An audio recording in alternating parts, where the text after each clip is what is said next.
Ladies and gentlemen, good day and welcome to the Q2 and H1 FY22 conference call of Gujarat Mineral Development Corporation Limited. As a reminder, all participant lines will be in the listen-only mode. There will be an opportunity for you to ask questions after the presentation concludes. Should you need assistance during the conference call, please signal an operator by pressing star then 0 on your touchtone phone. Please note that this conference is being recorded. I now hand the conference over to Mr. Snyder Albuquerque from Adfactors PR. Thank you, and over to you, sir. Thank you so much. Very good afternoon to everyone. I would like to introduce the management of GMDC, Mr. Rupan Singh IAS, Managing Director of GMDC, Mr. H.K. Joshi, Senior General Manager Tech, GMDC, Mr. A.K. Makharia, General Manager Tech, GMDC, Mr. Lavanya Kulshrestha, Chief General Manager and CFO, GMDC, Mr. Rajat Das, General Manager Marketing and Sales, Ms. A.K. Iyer, General Manager Accounts, and Mr. Joel Evans, Company Secretary, GMDC. I would now like to hand over the conference to Mr. Singh for his opening remarks. Thank you, and over to you, sir. Thank you, Snyder. Thank you all friends for joining in for this analyst meet. I would state something very briefly. Q2, we have done well in terms of production. These production figures are the best that have been there in the past 5 years. 5 years ago, the closest figure that comes was when Anandro project was operational. So the corporation has been able to ramp up the capacity in light of the increased lignite demand being faced in the state of Gujarat and nation as a whole. We've been able to ramp up the production to rise up to the occasion. Yes, there has been a small missed opportunity in terms of our pricing, which we lost in the first quarter and the first month of the second quarter also. But those corrections have been taken, and the realizations are also better this year compared to previous years also. I would like Mr. Lavanya Kulshrestha to give us a very brief overview of how we have performed in the different sectors in this quarter. Good afternoon. We have done well in this quarter as well as half year. Last year, for the same period, corresponding period, our turnover was only 444 crore. Now it's 950 crore. And our profit before tax is 94 crore as against 22 crore. As far as Q1, and if we compare quarter 1 and quarter 2, then we will find our sales has increased. It's 498 crore at same level. And production-wise details are for the, I would like to give production details for the half year. From Matanamat, we have produced 15.50 lakh, which is 65% higher as compared to last year for the half year. And from Rajpadi, we have produced 1.82 lakh metric ton as against 62 lakh metric ton. In respect of Tarkeshwar, we have produced 4.80 lakh metric ton as against 2.10 lakh metric ton. In Bhavnagar, we have produced 7.37 lakh metric ton as against 1.21 lakh metric ton, which is 509% higher. And we expect more in this current financial year. As far as Umritsar, 8.7 lakh metric ton as against 5.21 lakh metric ton, which is also 69% higher. In respect of bauxite, we have also done well. We have produced 1.97 lakh metric ton. We have sold as against last year it was only 0.68 lakh metric ton. Thermal power, there was some problem. Overhauling is going on, and first unit was working, so PLF was only 16%.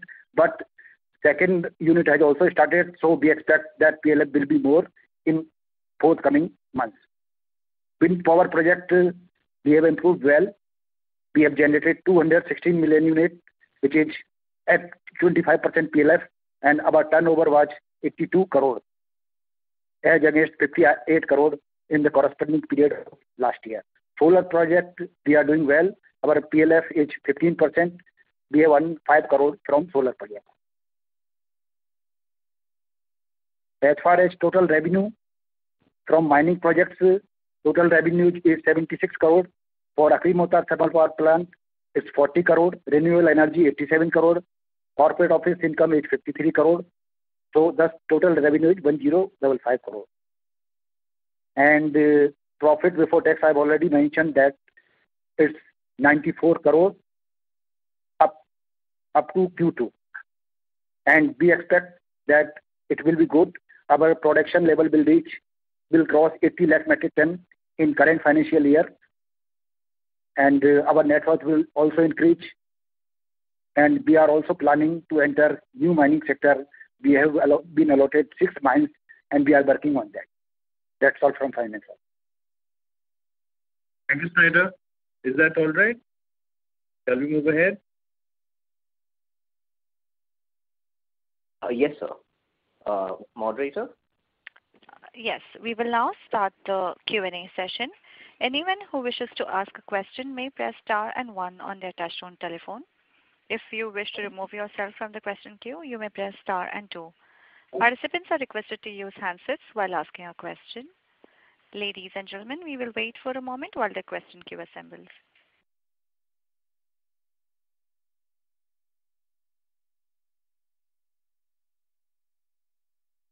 The first question is from the line of Amit Dixit from Edelweiss. Please go ahead. Yeah, thanks for taking my question, sir, and congratulations for an improvement in performance. I have a couple of questions. The first one is on the status of strategy consultant that was discussed in detail during your last call. As I understand, some of the dates like bid opening dates are already over. So just wanted to understand where we are on that front. Yes. I'll take the questions together and then I can reply at one go. Is that better? Sure, no problem at all. The second question is essentially on the recent price increase that you have taken, which is very noteworthy, and these price hikes have been very significant. Just wanted to understand if these price hikes have been taken for all customers, or certain sectors like power and all have been kept out of it. Yes. And the third question, please. And sir, the third question was essentially on your power plant, Akrimota power plant. Now, as I understand, the second unit is also operational. So, what PLF do you expect for this plant, going ahead in Q3 and by end of the year? So, these are the 3 questions I had. Well, on the strategy consultant front, things are in the penultimate stages. The dates are over. We have received a very good response from the apex level of consultants. I'm not at liberty to disclose their names, but the best have bid, and you should see a finalization on that in the coming weeks, very soon. As far as the price rise is concerned, for the first few months, our pricing and cost structures were at variance. We were hit by the fuel price rises, and we had not made the dynamic changes to account for that. Subsequently, changes were made, but initially, at the moment, our classification is only in 2 categories. One is larger customers, and second is smaller customers. Yes, we also cater to a lot of captive power users, 14 in all. And some of these are grid connected and some of them are not. Yes, they have not been treated differentially. They have got lignite at the prescribed rate only. Now you should see differential pricing structure for category-wise customers, which should be rolled out pretty soon. And on the power plant, yes, with a single turbine, we were able to reach 30% plus PLF. Our second turbine has been repaired. It was synchronized day before yesterday, and you should see a figure of 60% PLF conservatively. The task that has been given to the project site is to achieve or move towards a scenario of zero daily cash burn on operating these plants, and then move forward towards greater efficiency. Amit, do I answer your questions? Yes, sir, very comprehensively. I just had a follow-up question. Can I ask now, or I can come back in the queue? I don't know what the moderator permits. I don't have an issue. You may proceed with your question, please. Okay, thank you. So the follow-up question is that we took impairment loss on Akrimota, So since now the PLF is increasing, you said we will reach a position of, where the cash burn will be zero and then profitability.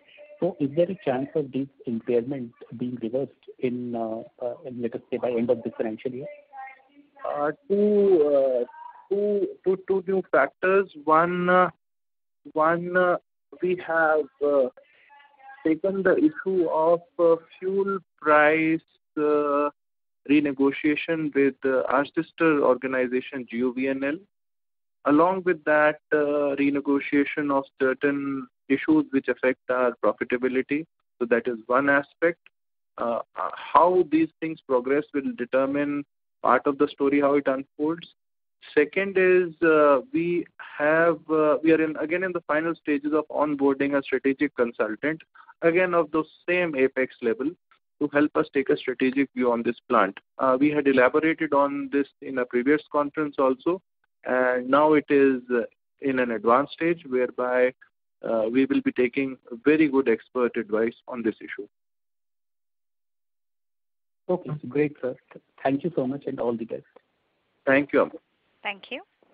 Participants, a reminder to all of you, please enter star and 1 to ask a question. The next question is from the line of Giriraj Daga from KM Vasaria Family Trust. Please go ahead. Hello team. So I'll actually press more on the pricing question first. So like when I look at the prices, earlier we had a basic price of 1392 for our Bhavnagar mine, and now which we have revised up to when I say 1949. So I just want to understand, like, we have taken this rupees 550 or slightly above 550 rupees hike for all our customers. That's what you mentioned. And like, have we taken this kind of increase for all other mines, or is it only for, let's say, Bhavnagar, Tarkeshwar, or Rajpardi only? I'm sorry, I didn't get your name, please. Giriraj.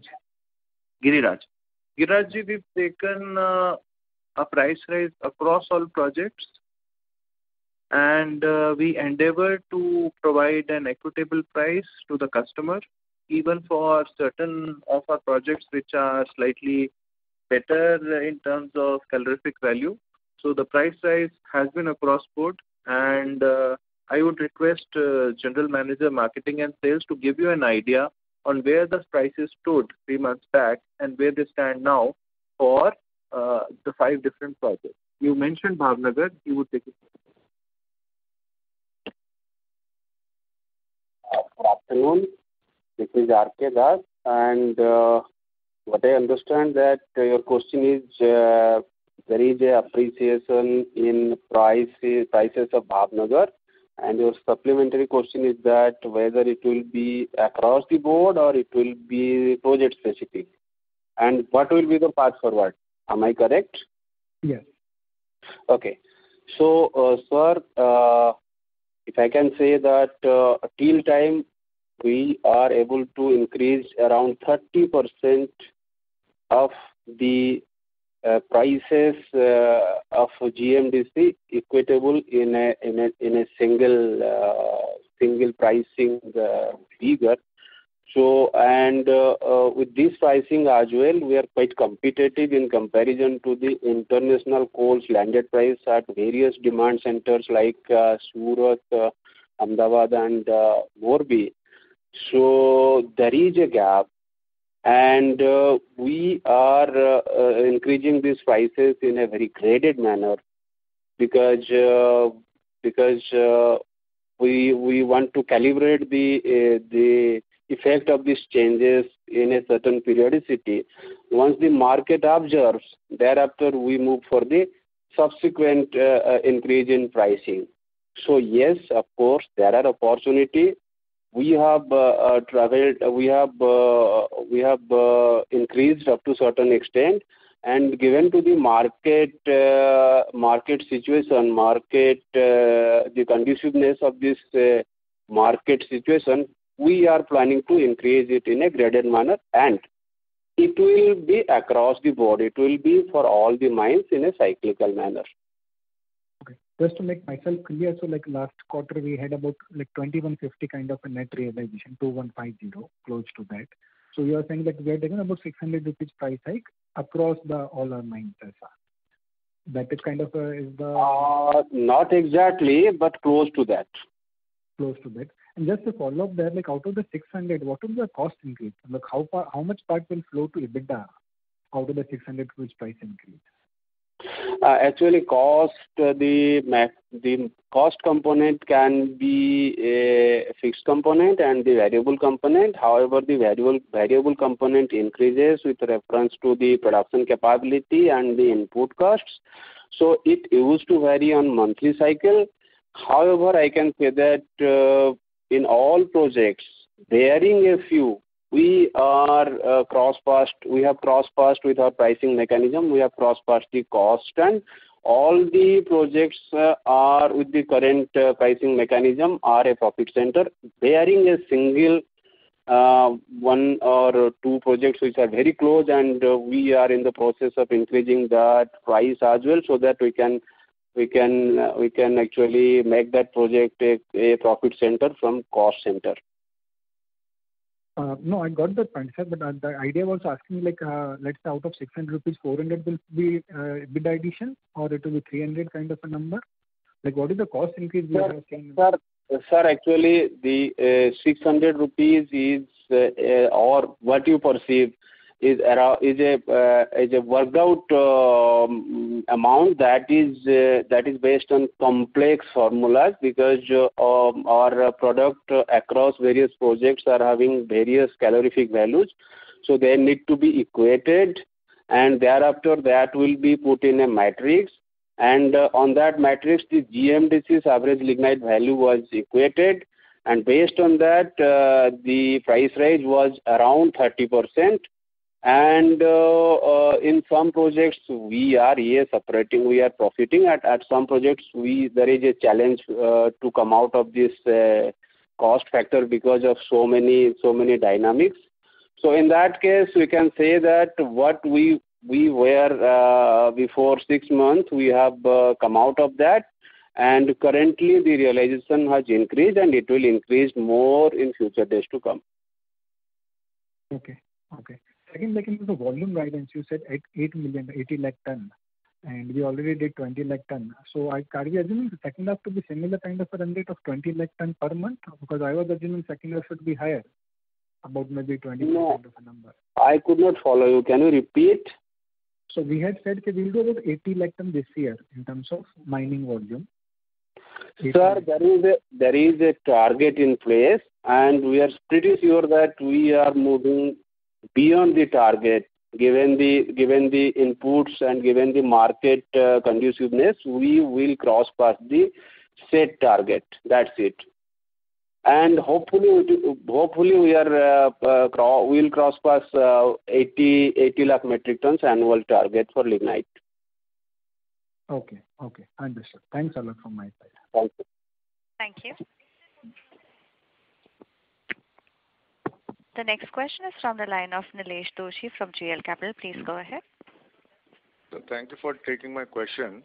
Please pardon me for my ignorance, because I'm going through this company for the first time. So the first question is, in terms of pricing, how you decide this pricing? Like, is your pricing linked to international prices and then equated on calorific value basis, or it is linked to Coal India prices, or you are free to do any kind of pricing in an environment, obviously on a competitive basis? And how frequently you are allowed to change these prices? Are you doing it monthly, quarterly? So can you just help me understand the business model? Yes. of like- Is that the only question? Can I take other question? No, I have a couple of more. Second is, in the opening you said you have some 6 more projects or mines coming and different minerals. So if you can elaborate a little more detail about what kind of new minerals you have, mines or and what are the status? We'll do. The next question, please. Yeah, so that is the second question, sir. Yeah. Okay, these 2 questions. Yes.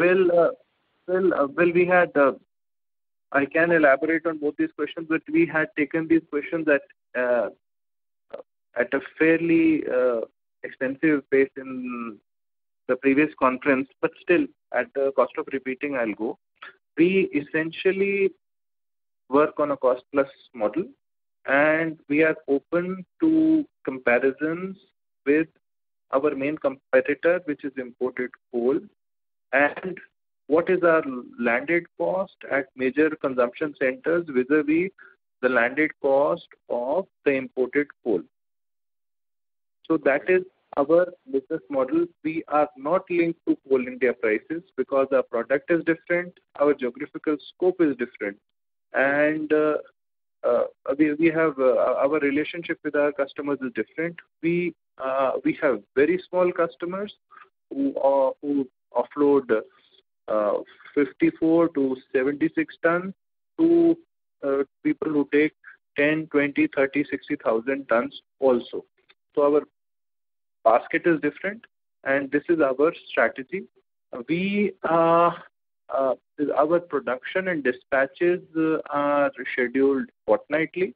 So fortnightly, depending on these factors, we take a call on our prices. As far as the new blocks are concerned, these are all 6 new lignite blocks, 3 in the region known as Western Kutch and 3 in South Gujarat. So, and we have ambitious plans. There are certain time delays, but we have ambitious plans to operationalize them. And if they are operationalized in a decent amount of time, we should be able to take care of the lignite or energy needs of the state of Gujarat primarily, and then again with beyond Gujarat also. So this is the broad strategy that we work on. Can I ask a follow-up question, please? Yes, please. Yeah. So before these new capex comes in, what kind of capacity do we have to take our revenue forward from 80 lakh ton this year going forward over the next 2 to 3 years? Yes, we had shared those plans in the previous meet, and I would request Mr. Joshi to give you an overview on the planned production ramp up in the coming 2 years till additional capacity also opens up. Okay, sir. Yes, you do. Yeah. Thank you, sir. Good afternoon, sir. Myself, S.K. Joshi, Senior GM Tech. Actually, we are planning to increase the capacity from 80 to 110 in next couple of years. Okay. Is it enough, sir? Yeah, thanks, sir. Thank you. Thank you. Thank you. Participants, if you have any questions, please enter star and 1. The next question is from the line of Vaibhav Barjatia from HNI Investment. Please go ahead. Yeah, hi sir. Thanks for providing the opportunity. So I have 3 questions. So one is, as you earlier said, your pricing is actually benchmarked to imported coal. So can you help us understand as of today, after all the price hike that we have taken till October, what is KKL adjusted lignite price, for example, to our customer based in Surat, and KKL adjusted imported coal price for him? I just wanted to understand what is the gap that is still here based on the current prices. That's first question. Second is, variable expenses for first half in the mining division is around 1,800 per ton currently. What do you expect it to be going forward? I'm sure that there are price hikes in terms of diesel price. So would you expect them to increase, or the increased volume will offset some of the some of the price hikes that can be there in variable expenses. That's the second question. And the third one, yeah, and the third one is around the selling method. So how do we currently sell? Is it like directly to the consumers, or first is we basically supply to allocate it to specific traders and then the traders sell it onwards? Okay. It's something I wanted to understand. Okay. So these are the three questions. Let's start with the third question. We have a system of direct sales. Yes, we do sell to traders, but a very, very small quantity, and we do not encourage intermediaries in our business. They have been there during certain lax periods when demand was low. So we continue to maintain a relationship with them, but they are not our principal sellers. They are not even our minority sellers. They are in a very, very small percentage. As far as you're seeking hints on the outlook on prices and volumes, yes, volumes will increase. Yes, pricing is dynamic. We will take a call on it every fortnight.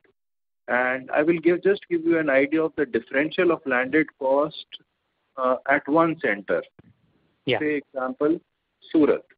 Yeah. We have 5 projects, and the differential ranges from 3,000 to 5,000 rupees across various centers and various products that we sell. Products meaning our lignite from 5 projects. And I would request Mr. Das to give you a better idea on what the differential is. I will give you 2 examples of Surat, Ahmedabad.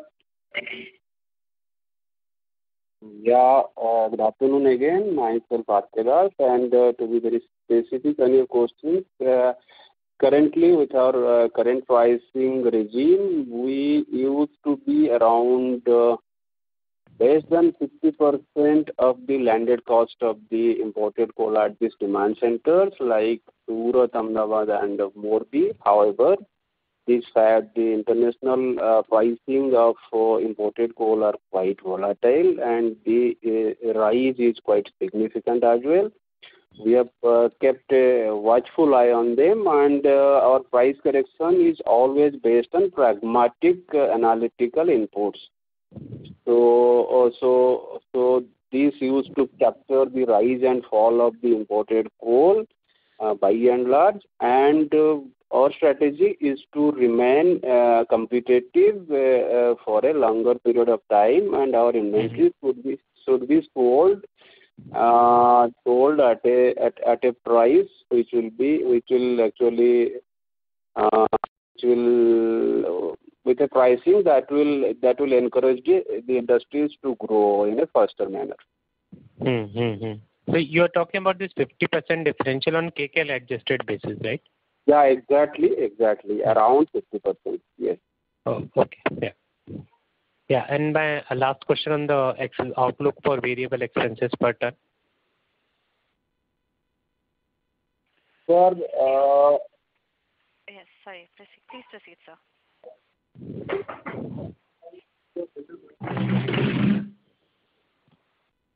Hi, good afternoon.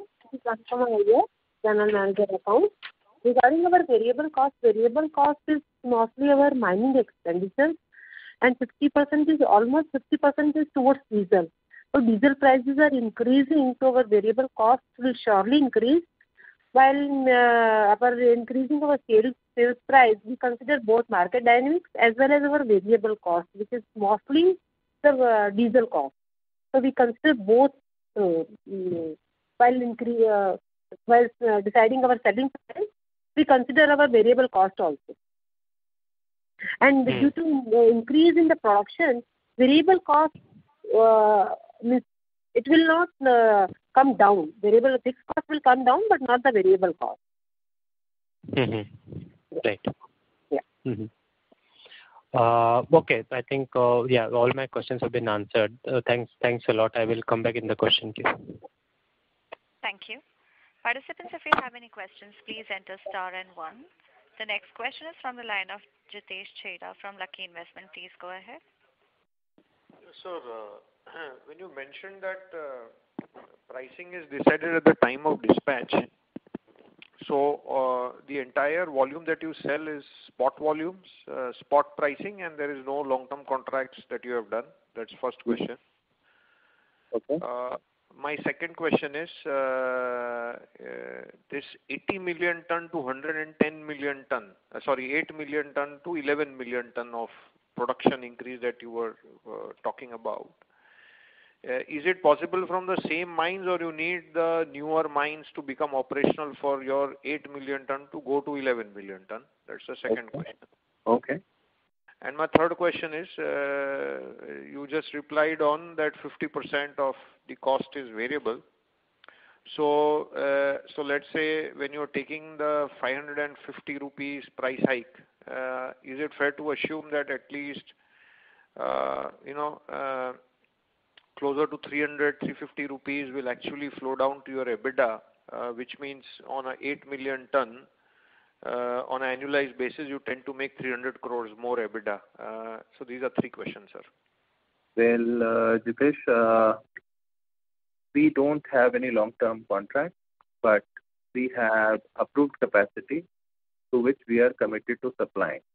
And there can be only one constraint. If there is a supply crunch or a production crunch, which can be owed to natural factors. Sorry, sir, your line is not audible. Okay. Can you hear me? I understood that everything is spot sales. You do not have a long-term contract, but after that, I couldn't understand. Yes, we do not have our strategy is not to have long-term contracts, but we have assured registration based on their boiler capacity and their consumption capacity.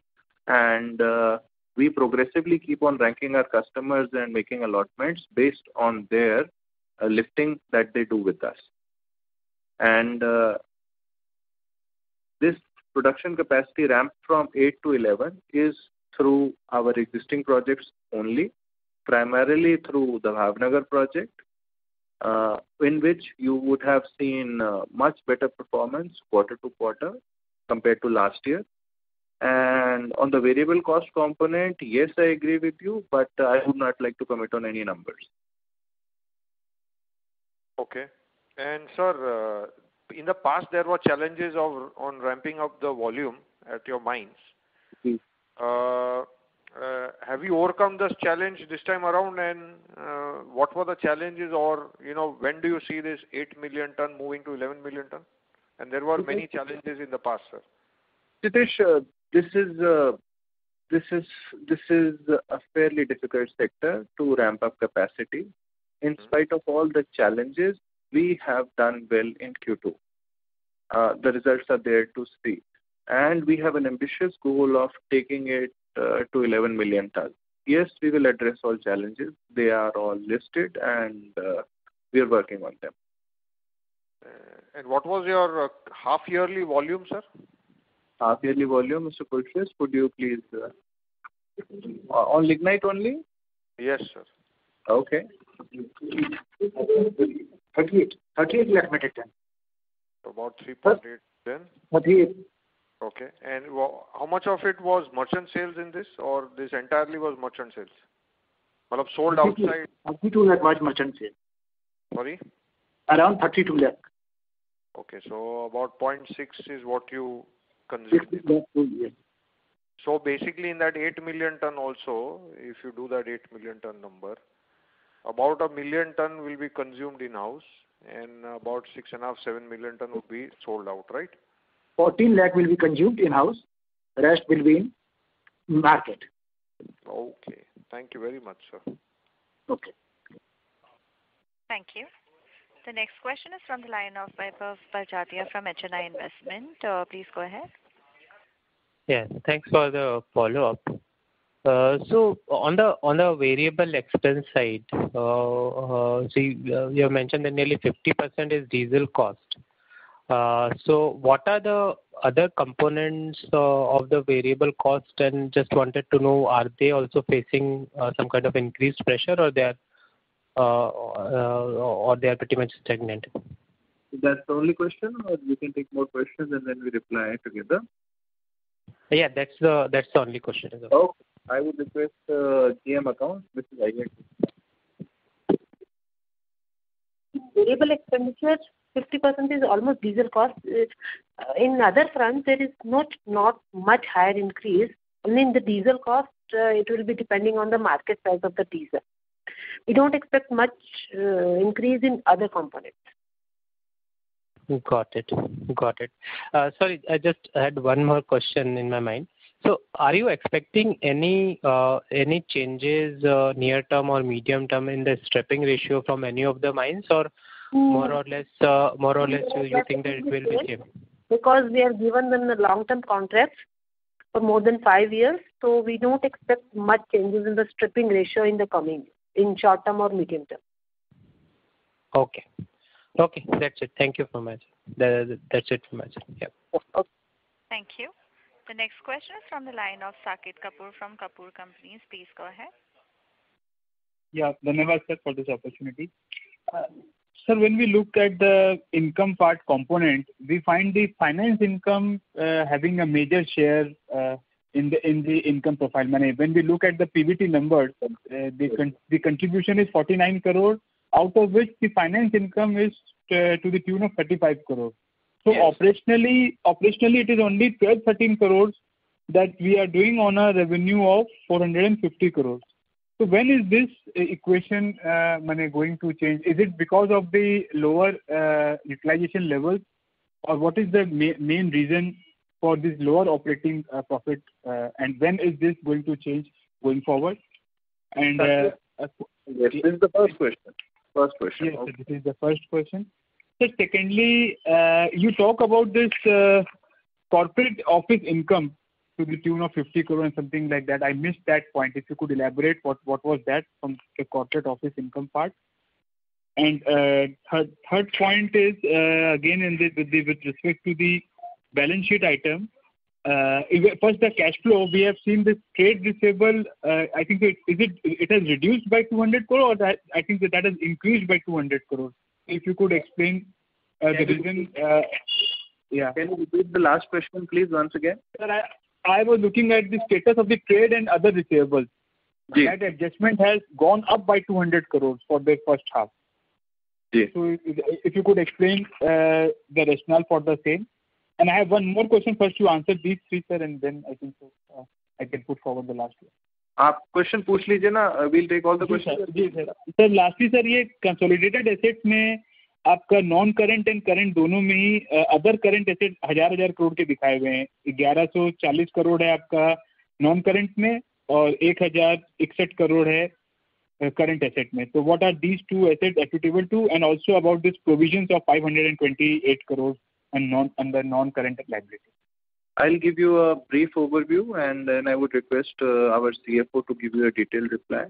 Yes, current reserves and non-current reserves, these are our reserves having a short-term and a long-term maturity, depending this year or the coming year. These are our cash reserves, which are going to fuel our growth in the new 6 projects. Corporate office income principally is the interest that is earned on these deposits, and there are other incomes from renting and leasing of properties that we have, including at the corporate office. Yes, interest income has played a significant part, but it is only because we have not been dynamic in the first quarter with regards to our pricing for our principal product. That has started changing in quarter 2. Please wait for the results of quarter 3. You will find it even better. And I would request Mr. Kulshresh to give you a broader idea on the trade receivables, how the reserves are there, and other things also. Good afternoon. You were telling about corporate office income that was 53 crore. Because we have surplus fund more than 1400 crore, we are investing in GSFS and we are getting interest in the ranging of 5 to 6%. Thereafter, we have also invested in escrow account. That is also more than 400 crore, where we are also getting interest. Mainly, it's because of interest income as well as dividend. We have received dividend in this quarter, so income is high. And as far as you are telling that in next subsequent months, you will see better results and our margin will increase. We are also changing price mechanism has been devised. Therefore, we expect that our profit margins will increase. You were talking about the cash flow that has increased by 200 crore. We have generated additional cash. And another thing you were telling about non-current assets. I missed your point. Sir, I missed the point for receivable. The line got dropped. What did you explain on 210 crore adjustment for trade and other receivables? Trade and? Yes.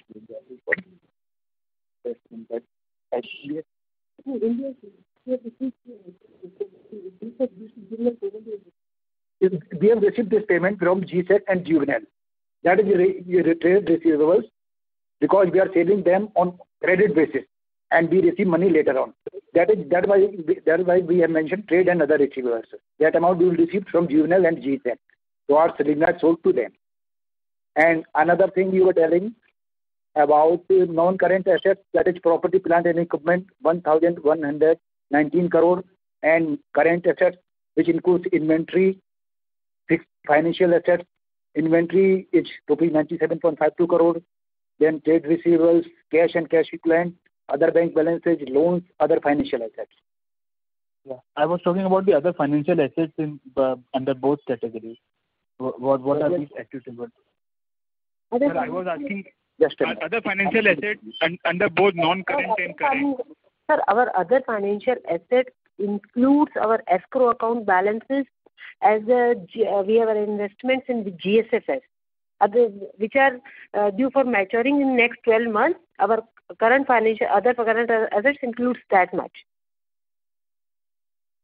Didn't get you. Other financial assets are that 1,061 crore rupees includes funds with GSFS, which are going to mature in next 12 months. Okay. Yeah. And that 1,139 crores under the non-current? 1,139 crores. Our entire escrow amount and other funds with GSFS, which is not going to mature in next 12 months, comes under that. Okay. Yeah. And sir, as you have told that there are 6 mines which we are going to develop over a period of time. So what is the capex amount that we are going to spend, and how is the capex going to happen in how many financial years? Capex is still not decided. I'd like to reply that you can look at a ballpark figure of 250 crores to initiate or kickstart a project of this scale, and we are sufficiently well funded there. Right. So, and there was some, when we read your annual report, there was some talk about this bauxite mining part of the story also. So out of the total revenue pie, correct me, sir, what is the contribution currently, and what is our plan going forward for the bauxite mining project, sir? Bauxite, currently we have a very long-term agreement with, we produce 2 kinds of ores.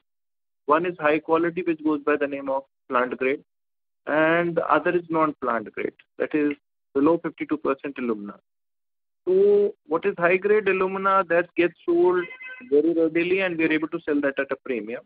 And for an inferior product, we have a long-term agreement with Credo Minerals, and we are in a joint venture with them, and we supply to them, and they are able to utilize that product and develop certain things. So this is where the bauxite stands. So what has been the contribution for the first half from the bauxite sales, and if you could, the fine ores of higher content are being sold in open market or any long-term contract? All open market. Open, and that is especially to the aluminum players only. Yes. Some of them, there are all kinds of players. There are people from cement, abrasive, probably alumina, and there are exporters also. You can give me the revenue pie, sir, from the contribution for the first half? Yes. I request Mr. Makadia to give you that detail. Mr. Makadia. Hello, good afternoon. Good afternoon, sir. Sir, you are asking regarding the sales value of the bauxite sold? Yes, sir. It is 35 crores. Is the H1, the first half. First half is 35 crores. Yeah. Okay, sir. And for the Sorry RFP to part, interrupt, sir. sir. Yeah, yes, ma'am. I'll come in the queue. Yeah, thank you. Yeah, please. Thank you, ma'am. The next question is from the line of Nitin Dharmawat from Aurum Capital. Please go ahead. Before you proceed, Mr. Dharmawat, we would request all the participants to limit their questions to 2 per participant. Okay. Thank you for the opportunity. I have just one question. We talked about increasing in the capacity from 8 million to 11 million ton. That is almost 30-35%. So what is the target date that you are keeping in mind, or target financial year that you are keeping in mind? This would be over the next 2 financial years. Thank you, sir. Thank you. Thank you. The next question is from the line of Nilesh Doshi from JL Capital. Please go ahead. Sir, thank you for the follow-up question. Just one question. Currently, we are seeing a price increase across fuel categories like natural gas, crude oil, coal, lignite, etc. So, with respect to pricing parity, with respect to natural gas versus coal or lignite, how do you see what kind of differential we have, and are we seeing that customers shifting from natural gas, RLNG to lignite or coal? Just a macro question, if you can help us to understand how you perceive things changing in the world. Well, that is a bigger question. I'll limit myself to answering how well I know my customers. Shifting from a boiler which is fuel-based, coal and lignite-based, to one that is gas-based is fairly expensive, and it is a fairly long-term process also. So you should not see this happening unless someone is able to take a 6, 8 or 1 year view on how they want to use their fuel, what kind of fuel they use. Yes, we are an important part of meeting the fuel needs in Gujarat, but we are not the only player. Our fuel is suitable for certain boilers, and in others it is used in a blended fashion. And still, we being a PSU, we are committed to taking care of the smaller players. We are still selling at a profit and taking a hit with a certain price differential so as to support the small scale industry in the state. Okay. Sir, may I ask you a second question, if you don't mind? Yes, please. Sir, do we also come under this ESG compliance guideline, and therefore, in terms of capital expenditure, do we have to comply with future ESG requirements which even country has signed as a country level? So do our company also come under that? We are a producer, lignite producer. We do not burn any fuel. Achha, so for us, there are no mandatory regulatory requirements? Yes, and at the same time, we have our own captive power plant, and we have equal capacity of non-renewable resources. Oh, okay. So that's solar and wind, right? Yes, we offset our carbon footprint with our green presence. Yeah, okay. Thank you, sir. Yes. Thank you. The next question is from the line of Akhil Hazari from Robo Capital. Please go ahead. Hi, good afternoon. Am I audible? Yes, good afternoon, please. Hi. So I just want to know what is the breakup of other expenses in this quarter and in FY21, the value of rates and taxes and the mining expenses that make up other expenses. Okay. Can you repeat the question? Could you break it up into smaller questions so that we'll be able to answer you better? So just the percentages of rates and taxes that make up other expenses and the mining expenses. I think it's overall. Okay. I'll give you a broad overview from the customer's point of view, and then I would request Mr. Anupama Iyer to give you a detailed reply. To the customers, say in Surat, the cost would be what the price that he will be paying will be made up of three components. One is the mining cost. Number two, the premium that we charge. Number three, the pass-through levies. And number four, the transportation charge.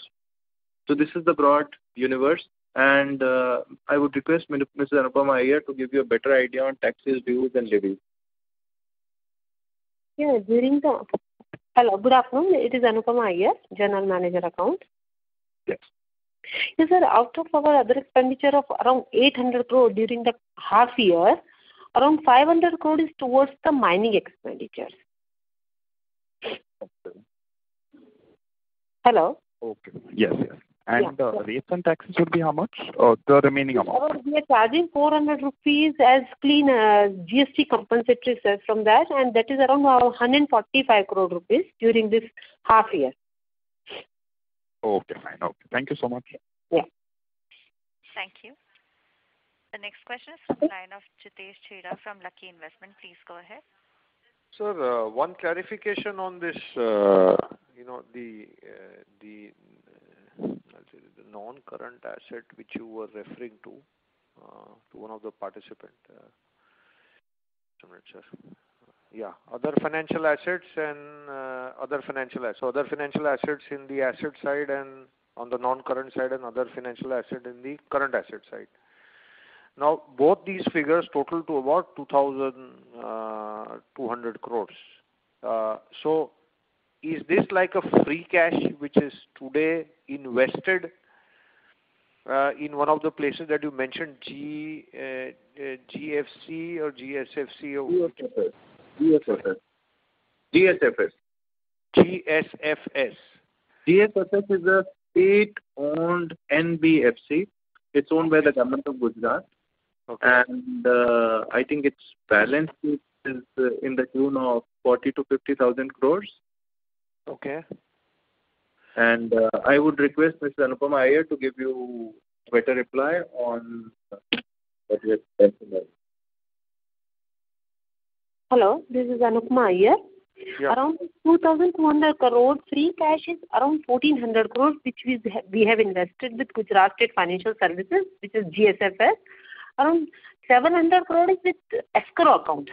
We have deposited in the escrow accounts. Escrow account is for our responsibility to close the mine. For the mine closure expenditures, we are required to deposit in the escrow accounts. We are incurring expenditures on mine closure, and we are after incurring the expenditures on mine closure, we can withdraw the amount from the escrow accounts. So it is not the readily available cash. Escrow is not the readily available cash. Readily available cash is only with the GSFS, which we have invested, which is around 1,400 crores. So basically, the financial asset number of 2,200 crore is broken up as 700 crores and 1,400 crores. Yes, yeah. And then you have another 440 crores as investments under financial assets. Yeah, that is with the Gujarat Alkalis, GSFS, GSPC, the various investments which we have shown in our balance sheet. Okay, that's all the investment shown in the balance sheet. Yeah. Oh, okay. Thank you, ma'am. This was helpful. Thank you. This was the last question for today. I now hand the conference over to Mr. Roopwant Singh from Gujarat Mineral Development Corporation Limited for closing comments. Thank you, ma'am. And thank you all friends for joining in. All I can say is we have made a beginning, and our results in Q2 are an evidence to that. Realization, to improve realizations, yes, pricing is an easy alternative, but we have proved our team of extremely capable mining engineers have proved that we are able to ramp up capacity in a very short period of time and rise to the occasion. So this record production of 18 lakh tons in Q2, which is generally the weakest quarter, is evidence to that. We have an ambition and a desire to do better in the upcoming 2 quarters. Please watch out for better results and better production figures. Thank you very much, sir. On behalf of Gujarat Mineral Development Corporation Limited, that concludes this conference. Thank you for joining us, and you may now disconnect your lines.